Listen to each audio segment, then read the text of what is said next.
Hi guys, welcome to Designs Brew with Vratika. I'm your host, and today we are sipping on some inspiration with the man who spent 19 years at Telati and Pantaki before venturing out into a design brilliance with RC Designs and RC Design Studio actually. So Yes. Cherag, your reputation for minute detailing precedes you. Thank you. And something you don't just design a room, you orchestrate it. So let's dive into some questions with you and Sure. learn Looking from your forward. journey. Looking Thank forward you. to this. All right. So the first question is the 19-year itch and the first brick. So you spent nearly 2 decades at Telati and Pantaki, rising to associate director's position over time. And before you started RC Design Studio, most people get into the itch to leave a company after 3 years, right? And what is that one? Looking back at your journey since 1998, what is the one specific design rule you learned as a junior architect that you still strictly enforce today? Okay. So it's been a long journey, and this is our 28th year of practice now. And when I joined Telate, I was fresh out of college. Wow. And I was in the process of learning everything and de-learning what I had learned in college. That's true. And yeah. I used to work with Mr. Talati himself, and he Lovely. was one of the best teachers that I ever had. Absolutely, yeah. And there was never an itch to learn, to leave. In fact, there was always an urge to be better and improve myself. And that opportunity just lasted year after year, and I never felt that I've learned enough so that I could just pack up and leave. But that urge to do something for myself Yeah. was always there at the back of my Of course, mind. yeah. And I thought, now this is the time that I have to take his blessings and I have to move out, Yeah, which I yeah. did very Beautifully. amicably, and Yeah. it was lovely. Yeah. And I learned everything through him. And the one thing that's always stayed with me right from the beginning is when you design, your design should be supported by a reason. Interesting. So as an architect and as a teacher, because I taught a lot I in know, college yeah, as well, yeah, yes. what I've always followed is that an architect's language of communication is drawing. We can talk as much as we want to, but finally it is our It's a drawings sketch, which yeah. have to speak. Yeah. So every line I put to paper or my staff puts to paper has to have a reason to go on the paper. So That's I interesting. would want my drawings, and I can proudly say my drawings are so well elaborated that even if I'm not around, a person can understand every line that's on the drawing. Wow. So every handle, Yeah. every light, Yeah. everything that goes in my space Has to goes for a reason. So That's the reason you call the man of minute details, right? Yes. And that's why they say you orchestrate a project. You don't. yes, you put it very kindly. I Yeah. drive everyone crazy. That's see, all genius is backed by a crazy. Now, if you're not crazy, you can't create something that's not been there. But So yes, you can say I'm a stickler for perfection. that's amazing. So that's your design rule. Yes. Yeah. Super. And you strongly believe that form follows function. We were discussing, but your projects like Whispered Lux and Triptych of Light, right, feel deeply emotive and luxurious. So how do you strike that balance between pure functionality and creating spaces that almost feel poetic? Interesting question. And we can talk about it in this whole session and I would nothing love else. that. So, I've been a strong believer of form follows function, being an architect. Yeah. And, it is a misconstrued statement. It sounds very cold and restrictive. Yeah. Form follows function. Yeah. But actually, the projects which you named, the Triptych of Light or that Be My Whispered Lux. Whispered Lux, the emotion which comes in that project, which I'm trying to generate, actually comes from the proper functioning of that site. So when the movement in a site is perfect, I agree. when the lighting falls on my object in a particular way which I want it to be illuminated, that emotion can only be justified if I have got proper functionality of that site. So when the functionality marries with the magic I want to create, Yeah. that's pure poetry in my language. It is, yeah. And when I walk into any space, be it mine or be it another designer's, the appreciation of that space comes from the functionality of that space. It can be a very beautiful space, Yeah. But if it doesn't work, it is not really very useful, right? And it sounds very rhythmic. I think the way you approach design and the way you think about it, like right from light to form to function to aesthetic, the way you said. I mean, it's very rhythmic because then you're like all 5 elements are falling into a balance, right? Right. So when I take up a project and when I do my first recce of the site, I don't take anyone along with me. You go by And yourself. I just walk on the site by myself. Yeah. I absorb the vibes of the site and I see how I'm resonating with that space. Yeah. And then everything slowly and gradually builds together. You sound like an artist. You're really like so energy oriented, and you're literally first feeling out the space rather than Yes. going on paper and texting. No, creating that comes the much framework. later.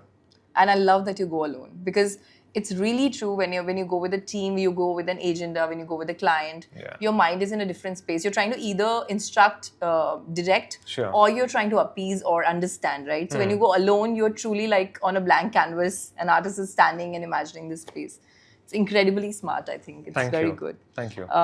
So I want to know the perfectionist hidden detail, like your forte is total involvement from concept to final handover, of course. Yes. And you're known for minute detailing. We've been talking about it. Yes. Can you tell us a little bit more about, like a detail in one of your projects that is so small or hidden that the client may not even notice it, but it would keep you up at night if it weren't exactly how it is? Okay. So, if you've seen my projects and if you see how I work, I enjoy doing a lot of paneling. Yeah. So a lot of wood paneling which comes in my projects is and the grains of the wood which come in, if you have studied the grains of the wood, they react differently with the way the light hits that grain of wood. So what we do is, at least what I do is, I personally, if I have a lot of veneer to select from, that is 45 to 50 sheets of veneer at any given point of time, I will line them all up together. I will see to it how the grains are all relating to it, how the grains of the veneer are relating to the veins of the marble. Beautiful. Oh and my when God, the light really? falls on it, it is just perfection. And when the client walks into the space, he will never notice anything, because I believe, and I strongly am an advocate of it, that when you notice something, there's something wrong. When it just is seamless, there is nothing wrong. So it is just like, I will just browse through the space and I'll say, oh, beautiful. But if I can see something which is niggling, the client will also point out to it. So when my client just says, oh, beautiful paneling, my job is done, because he doesn't know what the back work which I have really thought about. And it takes a lot of time to think about it.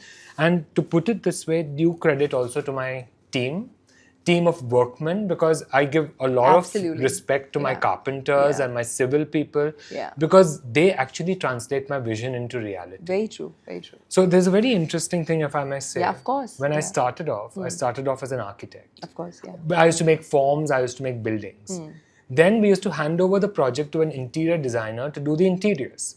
And when he used to come up with an interior, it would never match my vision of how I wanted that space to be. So I decided, okay, let me do interiors. But when I came into it, I had no formal training for interiors. Oh, yeah. Because I was an architect. Of course, yeah. So I used to go to site an hour or two before anybody would come, and I would just sit and see what the carpenter is doing. What is the joinery, what is the detail, and I would tell him openly that I don't know it and I'm learning from you, and that same carpenter works with me even today. How amazing. So all due respect to the craftsmen, and I always tell my team also, never argue with them, because they know more than you do. Absolutely. So don't put in your weight, because just because you are an educated part of the team, that person is more experienced than you. And that's how we have come this far. It's extremely rare, by the way. Like, it's very, very rare to have that dialogue, architect having that dialogue with the team, because usually it's like what we draw on paper is what you achieve. And I've seen a lot of diff between the drawings and the execution team. And what I love the most is that you call them craftsmen, which is brilliant. So Vratika, without saying anything, when I enter a site, my carpenters or my team will always say, sir, aapse baat karna hai alag cheez hai. You are more polite and more kind than your team is, because they are new people. They just want to throw their weight around. Absolutely, yeah, I agree. So it's... But this describes your patience and grace, both when you were working with Mr. Talati and both in your own practice, because you've given that weightage to both your, your guru, Yes. and your disciples, Yes. right? And even people who are executing on site Whom to I learn work from with. them. I think it makes it very spiritual and holistic as an experience. At least for me to learn from what you're sharing, it must be so nice internally as an ecosystem what you have as a designer, because you move flawlessly between teams and you give due respect where it's demanded. So I think I personally feel very happy to know someone moving Thank like you. that. So incredible. Thank you. And now, like, you know, you've also been a professor. You've spent 7 years as a visiting lecturer at Rizvi College Yes. of Architecture. Yes. If one of your projects, let's say Whispered Lux, right, was a student submission in your class, what is the toughest critique Professor Mr. Cherag would give architecture? Like, what is the toughest critique that would come? And is it possible for a perfectionist to ever give themselves an A+? That's a tricky one, actually. Tricky one. Tricky one. Okay, firstly, all my students, whoever have learnt under me, would vouch for one thing. I would always praise first.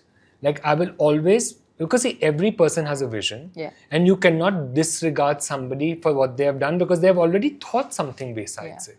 So I would always say, okay, beautiful work, and then I would start digging in further and ask them, like in my particular project, I would say, okay, why did you do it this way? What did you think about when you were doing it? Do you think this would work better for you? Wow. So I would be giving them an alternative way of thinking, guiding them in that way, but not Hand-holding them. necessarily reprimanding them. That's or beautiful. encouraging them to think more. I do that to my staff as well. Yeah, I could connect the dots when you were saying this, because it took me back to my first question, which is form follows function. And when you said none of my team can draw a line on paper unless it has a reason. Yes. And you had that philosophy right from your students all the Sure. way. Yes. So my staff, when I interview them, I tell them, you're not draftsmen. You have come here to design. So Lovely. you will have to get involved with the site. You can question. They question me. Yeah. They ask me whether this thing will work, not work. And we are open to that, because that gives you the energy to work every Absolutely. day, even Yeah. after all these years. Imagine if I am the boss and nobody has to communicate with me. It would be like Broken. completely broken. That whole Channel shift of happens, which I would not want ever to happen. Yeah. And I would never give myself an A+. I Because the day that A+ comes on my report, I think I'll Evolution. stop working. I agree. No, I agree. And I think what I learned from your journey and all that we've conversed upon is like you've got a very constant knack for learning, constantly evolving. Yes. And I think learners and evolving people are the kind of souls who are always very happy and satiated where they are, but at the same time want to do more. They Yes. feel that the world is infinite and there's so much to take from. So I think that's very evident through your journey. So I'll go to my next question. Sure. But that was ironic and amazing that you would not give you an A+. Never. But you know that you're a perfectionist and you do everything to the T. Yes, but So, I would that's still the strive for that A+ in my next project. evolution. Yeah. Yes. Okay. Let's keep to evolution. So RC Design Studio is a powerhouse duo with Ruz Meher. We've seen Serene House, we've seen Loda Evoke, and the results of that. But let's talk about the process. Like when two experts with 30 plus years of experience, combined experience, have a creative disagreement, right? So is there like a veto button somewhere on a layout or a material board or a selection process? Like how do you kind of move these two versions and see which one the light hits harder? Like how do you move that forward? So, right from the beginning, we have been college mates before we started working together. We've had a very good understanding and we are in perfect sync with each other as far as when we consider some particular design, space, whatever decision. So if on site, if I feel that something I'm explaining or something which is going, and Ruzmer is the more quiet one between both of us. Yeah. She's She's the calm. She's the calm one. She's the one who will tell me something which is, going to be at the design table and not in the meeting to disrupt events and all. Yeah. But I can see it on her face. I can see it in her posture. Like a caution. That something is Needs not to be worked on more. going right. Yeah. And then I will say, you didn't like this? Yeah. And she said, no, this could have been done this way. Yeah. And I said, actually, yes, this could have been done. I think you're very lucky. It's amazing to have a partner like that, and especially like a female force in life. Yes. Who is balanced, calm, composed, and can indicatively work. Because I think it's rare, right? Like it's rare to kind of find that balance. Yes, it is. And between both of us, it's never ever been like a tiff. strive for ego. We have kept that aside long Yeah, time back. yeah. It's RC Design Studio, and Yeah. it's our vision that finally comes into in the Yeah, front. yeah. Though I may be the face of RC Design Yeah, Studio yeah, everywhere. Like yeah. very often people tell me, "Oh, you have a partner." Yeah, yeah. I said, "Yes, I do." Yeah. But we are a very strong team, That's and we amazing. design Yeah. beautifully together. Yeah. And I would have it no other way. I think what I'll also see in your spirit is that for both of you, there's this one God you're serving, and that is RC Design Studio. Yes. And I think that makes a lot of difference. Like when you don't 100%. think it's my role, her function, his function, it's more about this is the entity we are serving, and we are all in that direction. I think that's where you are, which is Yes. fundamentally so strong. Super. That brings me to a word game. It's called Okay. we call it the word game, where we give you a small map where you have to find a word. I don't know how Okay. easy it is for you, but Can it's I? like a Oh, it's like a puzzle. it's like I love yeah, puzzles. Yeah. So you have to find the words. You have to not glance here maybe, and I'm going to ask you questions, and if you can find the word from this, Okay. what that. Okay, I word- found the word which is totally relevant to me. That's luxury. That's my first word. Oh my God.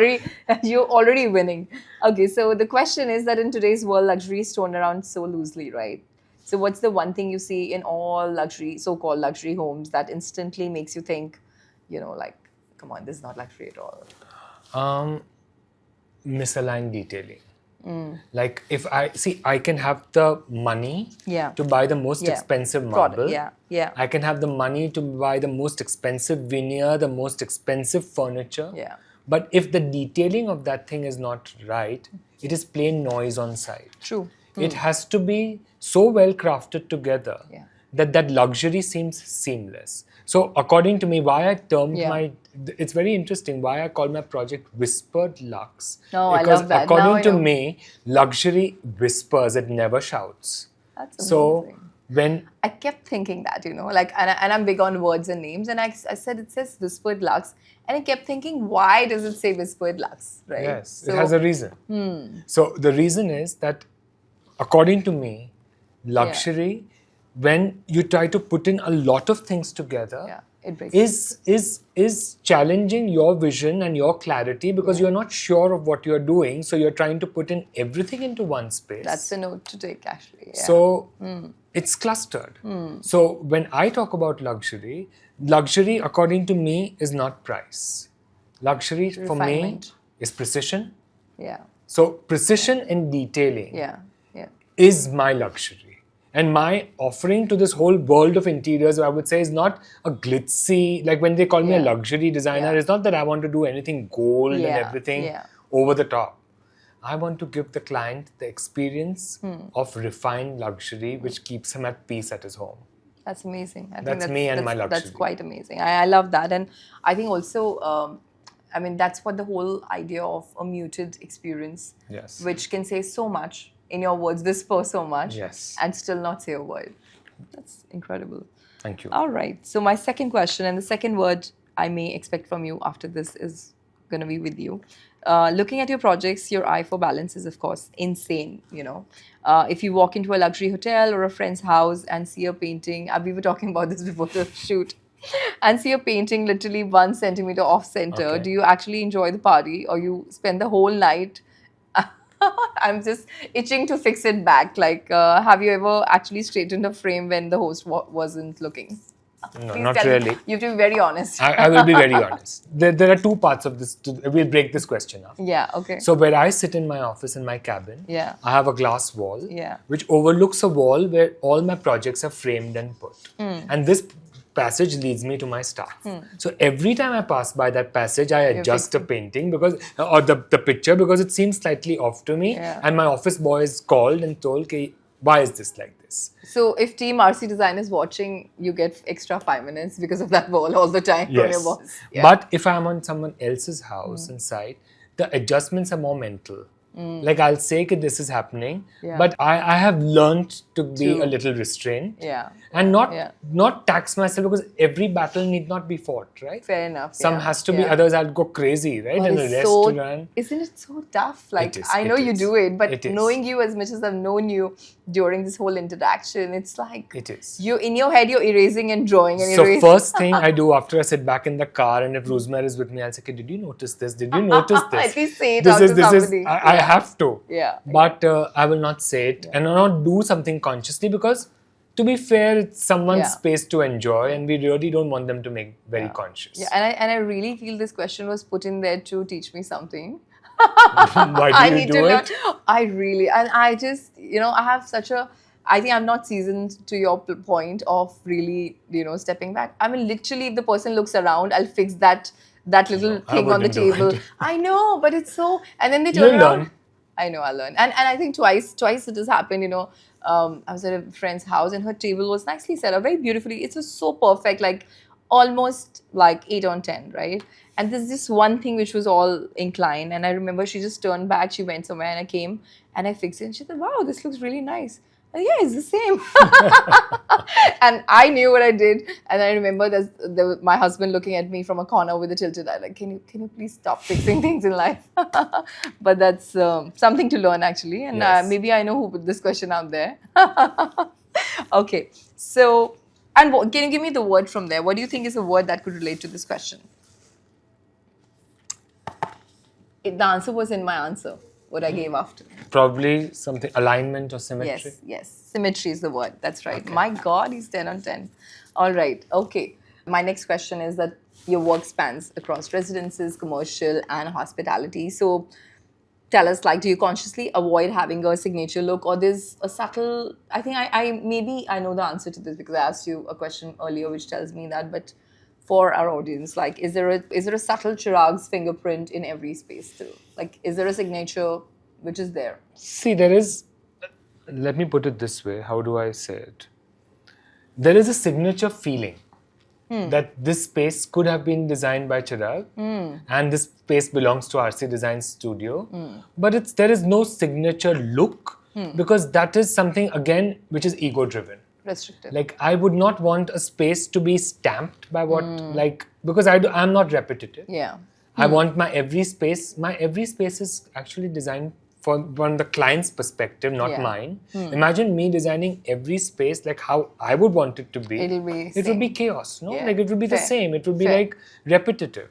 So, yes, when you walk in, when you see the detailing, when you see the whole ambience that is created, yes, The the vibe. signature feel is there. Everyone has that feel. And most of my clients do say that, that, everything is falling in place beautifully together and all.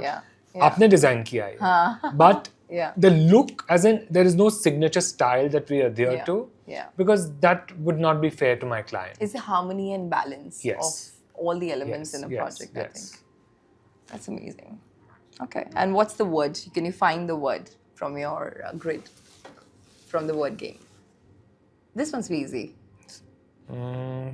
Should be, signature. Yes, that's perfect. Yeah, this was a very easy one. I'm quite good at this because every morning I you do that? Oh, lovely. I know somebody. I sit and do the crossword every morning. Yeah. So with my cup of one tea. of my very dear friends, Sudoku and crossword are two things which is the start of his morning. Yes, And I do that too. But that's that's also one of the traits you practice when you want to enhance neuroplasticity, which is the new entire gig in this thing, and it's very real, by the way. So amazing. Super. And I actually want to share this as well, that in continuance to this question, you shared the entire, the hidden imprint of your work in a space, where you said just the grains matching and the, marble flooring, everything falling in place. I think in itself, I've seen a lot of projects where I'd walk in, I'd see the space and I'll say, बहुत अच्छा लग रहा है. I don't know what it is, but something is really amazing. So next time I ask that question, I might give you a call and ask that, have you designed this space? Because please do that. There's a lot falling in place and I can tell now, like, your signature sounds so much of that. Yeah. Okay, so we move on to our next question. So RC Design Studio integrates eco-friendly solutions. Have you ever had a client who loved luxury but resisted sustainability, and how did you convince him? We did. Are you big on that? I'll tell you. Yes. How big? Like, I also learned that you're careful about who you work with, and how does the whole experience goes for both the parties, right?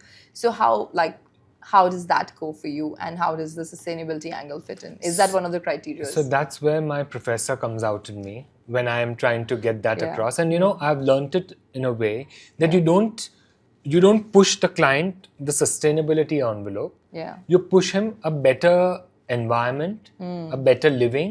When we try to explain to them that this material will age this much better when you use it. Interesting. Or this particular space planning which I have done saves on your efficiency for your Agreed. energy consumption this much. So when the client sees the pluses, then they think that, oh, this design is, apart from being my luxury home, is also sustainable. So that's a later conversation. So when we start with sustainable, everybody feels, oh, this guy is going to make a rustic home for me. He's going to do something which is not going to be. I can imagine that to happen. A Mumbai vibe or whatever I've paid him for. Absolutely, yeah. But no, that doesn't work. So when you take them through the process, they understand that no, everything has a reason that it's going up. Yeah. And it's very simple. So that's sustainable. So to a client, I mean, what I perceive is like to a client, it's like a side effect of the design process. Yes. For to you, somewhere, like, since we know, it's a part of your fundamental rule book, right? Of course. That's beautiful. Okay. Incredible. I think if someone can make me do sustainable stuff, it's gonna be like this. Otherwise, when you, as you said, when you start talking about sustainable, and we do put efforts even at Maison to kind of make sure that our procurement, our packaging, all of that is sort of covers the sustainability part, but we make sure that we are striking that balance for our customers. Like when the packaging is given, it should still look fancy and fabulous, but should be eco-friendly. So you are working towards We are working towards it slightly and gently, but I think I need to know how to walk them entirely towards it like you do. Okay, this brings us to a rapid fire round.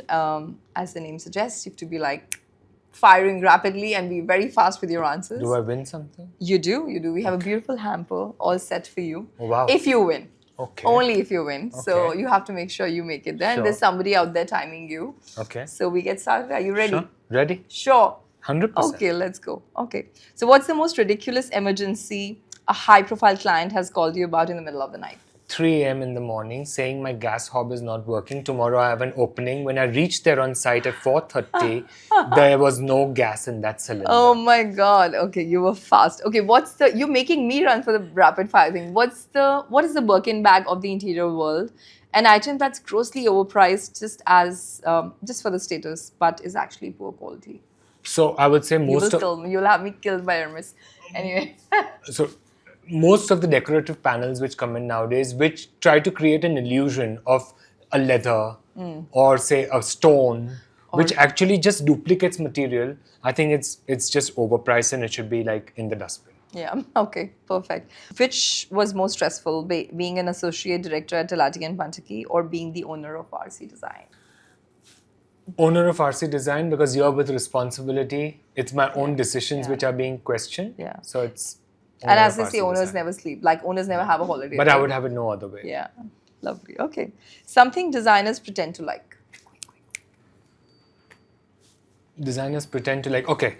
Designers pretend to like highly conceptualized sites, which really may not be very conducive to living. Interesting. Wow, you're good. Okay. And last question. Which architect, Indian or global, do you think is actually a marketing genius and a design genius too? Okay, there'll be two. The architect I would relate to is Zaha Hadid, because nothing works better than her stamp. 100%. I agree with you. And as a designer, a star designer who's a total marketing genius is Philip Stark. Oh my God. I exactly had the same name in my mind, but... Because nobody can sell you a pen and a yacht. And a juicer. Yes. Which is so phenomenally designed. And it's still Philip Stark. Yeah.